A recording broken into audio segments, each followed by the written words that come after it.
Very good afternoon, and thanks for clicking on to the Saturday Tropical Outlook. It is the 31st of August, the final day of meteorological summer, but we are about to approach the peak of the hurricane season, climatologically speaking, anyway. And it does look as if there is reasons to believe that the system will start to become more favourable within the ocean and the atmosphere combined. The sea surface temperature anomalies have been very, very significantly warmer than average, both at the surface and to great depths below. But there's been nothing really to tap that warm source, with the atmosphere not conducive through the past several weeks. I think many people, including myself, have been surprised at how quiet the month of August has been. But we'll wait and see what September brings. Will the hype live up, or will it be a bust from many forecasting sources? But anyway, before we continue with the video, hit that like button, and if you haven't already done so, hit that subscribe button as well. The Global Weather Report live stream will be available tomorrow at 7:30 p.m. So I hope you can join me for that. I will leave a link in the description below today's video for that tomorrow. So we're going to be looking back at the summer, both in terms of the UK, Ireland, Europe, but also from a global perspective as well. So plenty of reasons to stick around, and if you're available tomorrow, it would be great to see you. Drop a comment. I'll give you a bit of a shout out, and even if you've got a comment or a question, I'll do my best to answer that as well. So let's get to it. This is the latest information from the National Hurricane Center in Miami, Florida. This is over the next 2 days. Not a great deal to speak about. In fact, the only system that has the greatest potential, which is only 10%, to develop into a tropical entity, an organized system, is actually a system that is sitting right along the Texas coast, almost bang slap over Houston and Galveston, bringing heavy rainfall. This system developed on the tail of a frontal boundary that has been draped across the far northern Gulf, southern United States, in the last several days. And essentially what it's doing is it's just spoiling the Labor Day weekend in this part of the world. But the NHC has a 10% chance of development over the next 48 hours. I think it is very, very unlikely to see this system becoming a disturbance or a named system. Then we move out into the central North Atlantic here. You notice that there's still not an awful lot going on at the moment here. The intertropical convergence zone continues to churn along, very unorganized waves of convection. A lot of dry air over the central Atlantic as well. That has been the mainstay. It's unusual to see dry, dusty Saharan air linger this far into the hurricane season. You normally find that during the month of June and July, and then it kind of dissipates as we progress through the month of August. But it's been lingering on longer than usual this year, but there's a lot of unusual aspects about this season. We'll look at that in a little bit of detail coming up in today's video, so stick around if you're wanting to find out why this season has been so quiet.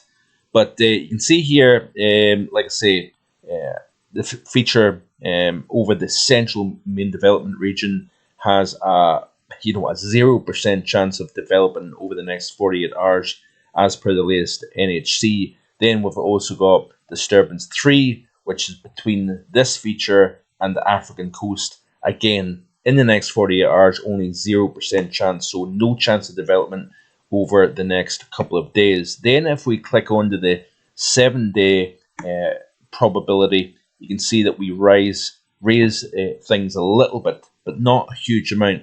20% chance of development over the next 7 days with a feature along the Texas coast.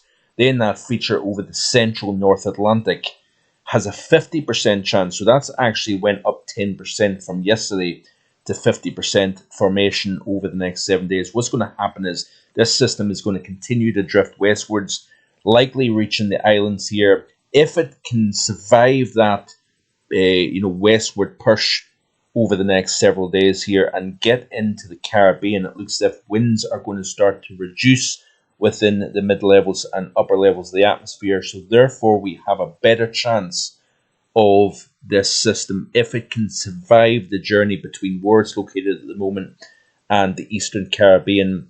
We have an increase in chance that this system will develop. Now remember that water temperatures within the Caribbean are 27, 28 to 30 Celsius, and also factor in the fact that we've got some very warm waters, not just at the surface, but deep below the surface as well. So this region here of the Western Atlantic into the Gulf of Mexico is untapped fuel that has been just building. There are plenty of sunshine this time of the year, most of the year, in fact. With a lack of weather in this region, you've got almost an even greater fuel source than what would typically be expected at the end of August, because things have been so quiet. The feature that is just to the west of Cape Verde here has a 10% chance of development over the next 7 days. And by the way, this is well entrained within a lot of dry, dusty air in this region of the Atlantic also. So another thing to take into consideration. Let's have a quick look at the latest satellite imagery here of tropical tidbits here. This is Levi Cowan's website that I frequently use, not just for tropical outlooks, but also for the European outlook as well. But you can see here the system that is along the Texas coast not generating an awful lot of convection. In fact, the main convection is further east of Houston, Galveston, over Louisiana at the moment here. We've got this stalled frontal system creating some thunderstorms over the Bahamas and generally between Florida and Cuba and the Bahamas. This kind of region here has got thunderstorm activity at the moment. We've got some convection over the usual monsoon trough of northern South America. There's that feature over the central North Atlantic, still not really organising much. It's trying to break away from the main ITCZ, the area of converging winds. It's trying to break away from that and become its own entity, but it's having a hard time doing so. We've got a lot of dry, dusty, wind-sheared environment here that is continuing to suppress the development of this. There's that blow-up of convection here, that disturbance 3 just to the west-southwest of Cabo Verde. Again, it's struggling to organise, and then we've got more convection coming off the African coast. In terms of why this season has been relatively quiet is a several-fold aspect. Now, the La Nina has really been struggling to get going, and essentially what we've seen over recent weeks, in the last, 2 weeks, in fact, has been we've increased the easterly trade winds over Nino region 3.4 and 1.2. So essentially what we've had, what actually helps develop La Nina in the first place is the strengthening of trade winds over the ocean surface. As these winds strengthen out of the east, you then force cold waters from deep below the surface to rise up to the surface here. And we've got a lot of cold waters just below the surface that is now beginning to start to rise as these winds increase out of the east. And what we're starting to see is the cooling of the most important region within the equatorial Pacific, Nino region 3.4.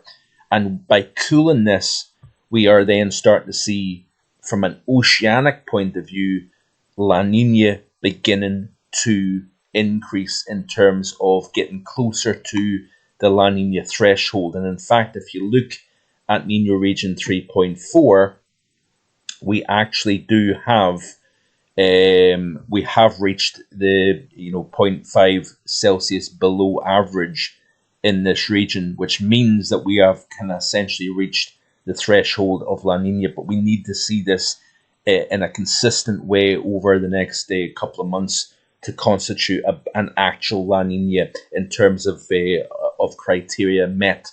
Now, another factor to take into consideration is it's all very well having cold waters within the eastern equatorial Pacific that is reflective of La Nina, but the more important aspect is the atmospheric response. Now, up until recent times, in other words, mid-August, we've seen the SOI, or the Southern Oscillation Index, below the zero line. When it is below the zero line, it means that the atmosphere is more reflective of El Nino as opposed to La Nina. But if you notice in this graphic here by the Australian Met Bureau here, we are starting to see that red line go from negative to positive, which means that the atmosphere, this is a measure of air pressure between Darwin in Australia and Tahiti in the Southwest Pacific. Once you see this red line going positive, it means the atmosphere is beginning to respond, it's beginning to couple with that cooling in the eastern equatorial Pacific.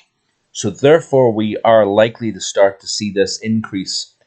But you're asking the question, what importance does this have to the Atlantic hurricane season? Well, it has quite a lot of importance, actually. So if we look at the Atlantic sea surface temperature anomalies, we're seeing this warm water within this tropical and subtropical Atlantic extending through the Caribbean and the Gulf.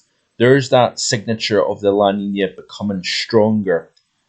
With the atmosphere being more reflective of El Nino, which it has been, we've been seeing stronger westerly winds within the upper levels of the atmosphere, blowing through the Caribbean and across the main development region. So the combination of this strong winds blowing within the mid levels, upper levels of the atmosphere, you've got the surface winds blowing out of the east, the trade winds.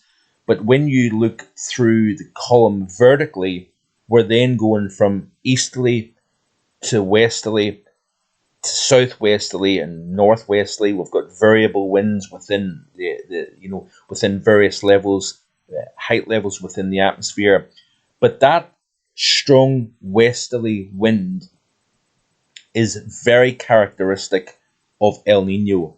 But with the SOI beginning to go into positive territory, you can see that here as we look at the measurements here. We go from negatives, which is reflective of El Nino.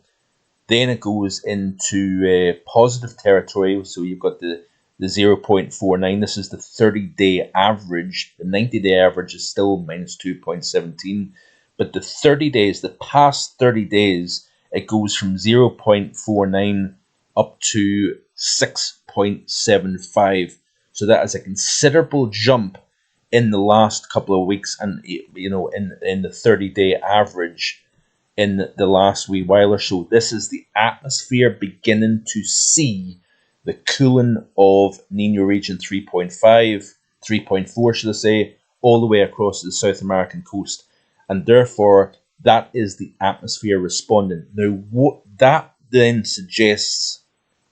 likely suggests that as we progress through the month of September, we are likely to reduce the winds blowing out of the west in the upper levels over the main development region of the Atlantic here. We're likely to start to see the African Saharan dust start to reduce as well. And with a more robust convective wave train coming off Africa into the Atlantic basin, when you start to reduce both the dusty air and the wind shear, these systems that are moving from east to west will likely start to have a greater chance of becoming more concentric, organizing, becoming better established features within themselves, branching away from the ITCZ and then developing into their own entity. That is the ingredients now starting to show its hand. So up until now, dry air, strong wind shear, and also another factor to take into consideration has been the MJO has been unfavourable during the month of August. So if you look at the vertical velocity chart here, this is the anomaly here, the composite anomaly between the 1st and the 26th of August. And you notice here that the purples and blues represent rising air over Africa, over the Indian Ocean, sinking air over the North Pacific, but through the Americas and over the Atlantic basin. So rising air over the Indian Ocean, sinking air over the Americas and the Atlantic creates a lid within the atmosphere. That lid, along with the wind shear, and the dusty air has all been a negative impact on the Atlantic hurricane season so far. Another factor to take into consideration, by the way, has been the intertropical convergence zone. It's been further north than usual now. I personally think some of the reasons behind this is that we've had a very strong anomalous warmth. It's been a distorted warmth within the Atlantic basin, so therefore, when you've got that warmth further north from the main tropical belt, then that distorts the wind flow pattern, but also um, creates warmer environment within the atmosphere as well. Another factor to take into consideration is the fact that the 500 millibar level within the atmosphere. If you look at this chart here, this is the 500 millibar air temperatures, and you can see a lot of warmth all the way up to 18,000 feet. If in terms of productivity of thunderstorms within the tropics, you want warm, hot, humid air at the surface, cold air in the mid and upper levels of the atmosphere here, then forces the air to rise, that increases the lapse rate, the level of cooling with height in the atmosphere. But when you've got a lot of warm waters stacked up to the north within the subtropical and even the mid latitude of the Atlantic here, you're warming the column and essentially stopping that process of convection and development, etc., etc. So this is a multi-layered reasoning behind why we've seen very little in the way of tropical activity. So the MJO is one thing. The fact that the atmosphere is more reflective of El Nino as opposed to La Nina, the dry, dusty air, the intertropical convergence zone being way further north than normal here. We've got waves coming off between the Cape Verde and the Canaries as opposed to over the Cape or slightly to the south of Cape Verde. And also we're seeing another thing, if we want to throw even more into the equation here, look at the rainfall accumulation of the GFS over Northern Africa between now, over the next 24 hours. This is a remarkable thing to really see. Instead of having dryness over the Sahara and Sub-Sahara, the Sahel, this region here at this time of the year sees literally no rainfall. It's not meant to rain in this region of Africa. But if we play through this GFS total accumulated precipitation, bear in mind that some parts of this region see not even a millimetre of rain over a 12-month period. And if we play through the loop, you're seeing this area of rain that's usually confined to just to the north of the equator at this time of the year, and you literally see just white over the Sahara, zero rainfall. You're actually seeing moisture getting lifted further and further north. This is highly unusual to see heavy rainfall moving into the Sahel and southern, even middle portions of the Sahara Desert.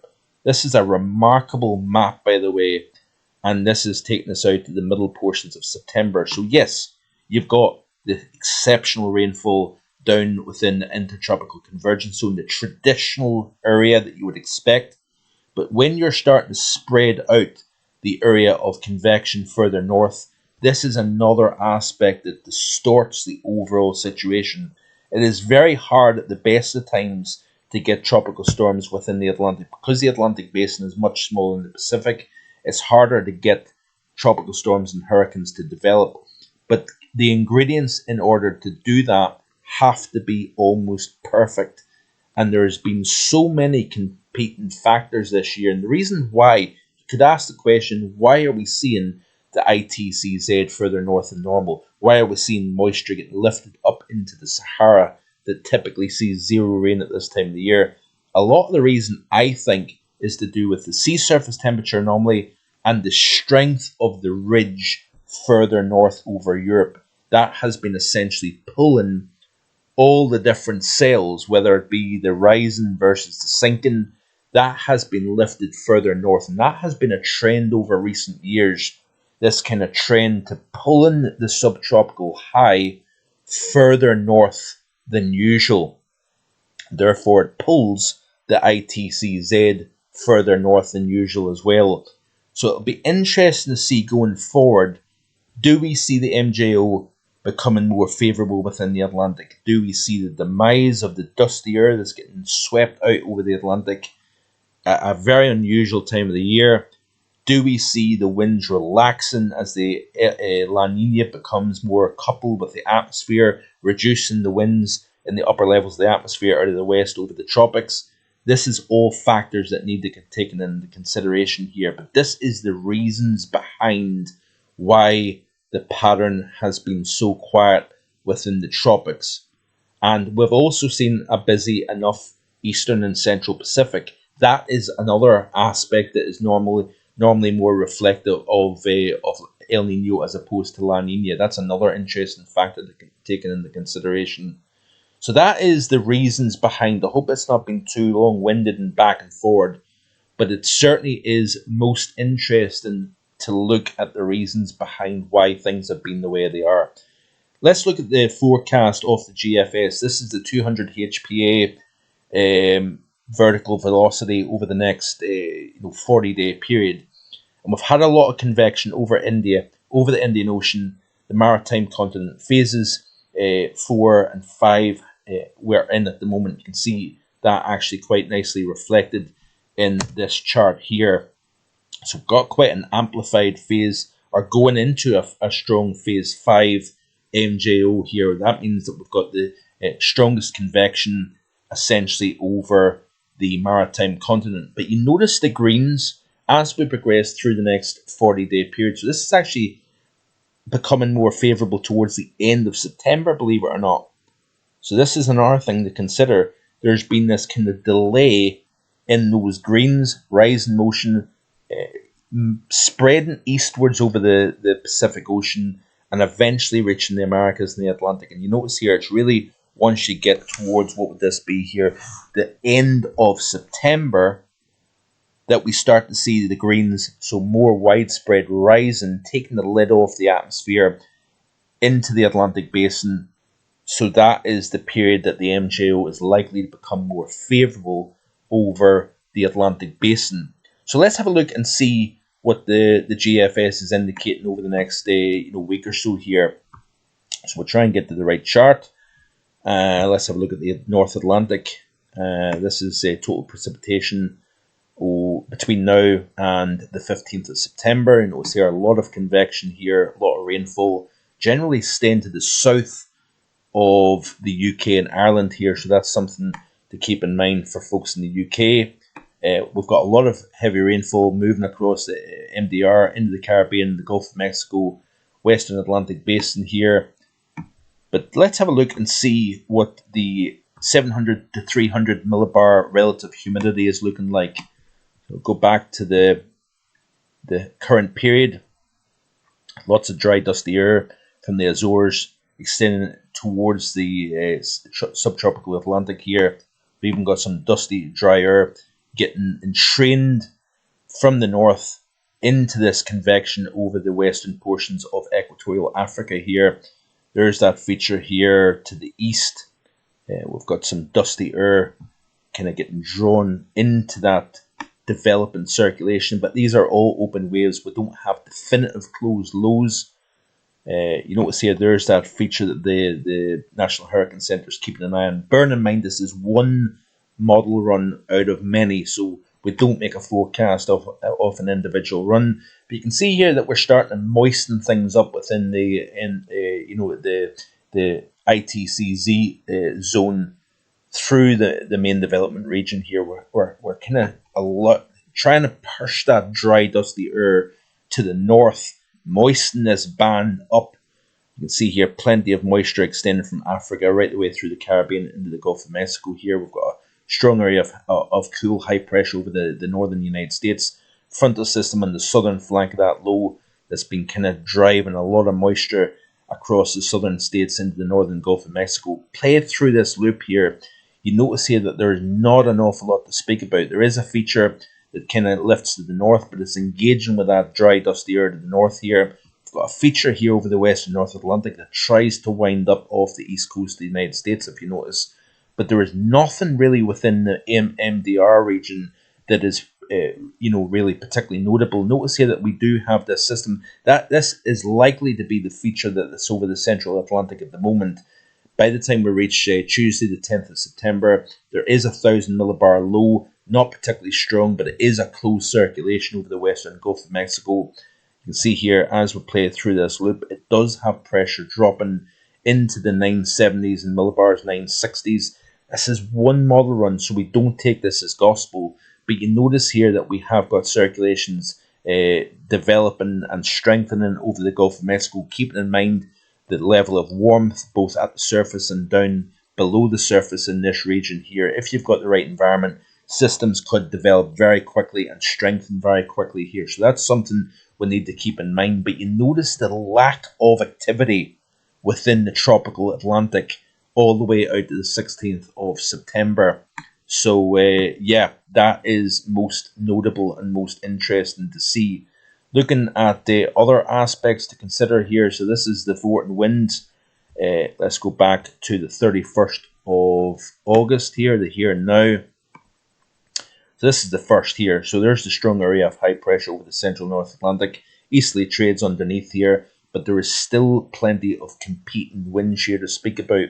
MJO unfavourable. There's a lot of sinking within the atmosphere. You notice here that we do have some twisting and turning, some rotation within the atmosphere, but not a great deal to speak about here. That is most interesting to see. There's that feature becoming a little bit more concentric, tightens up over the western Gulf. Need to keep a close eye on anything moving into this region as the wind shear relaxes. Let's have a quick look at the wind shear, in fact, and see what it's indicating. So this is the 200 to 850 millibar winds. And you can see here, if we skip back to the current period, you can see that we have got some fairly strong winds on the southern flank of this system here, just to the southwest of Cape Verde. That's the feature that's got a very small probability of development here. We've not got a huge amount of shear over the central and western portion of the main development region, if you notice here. Play through this loop, and winds coming and going a little bit over the western portion of the Atlantic. Then we do start to strengthen as we move towards next weekend. We've got a strengthening wind here. We've got the trough deepening and digging south over the eastern portion of the United States. We've also got a kind of an upper level trough feature just to the east of Florida and the Carolinas here. That is kind of generating some kind of north to northeasterly winds and then northwesterly winds.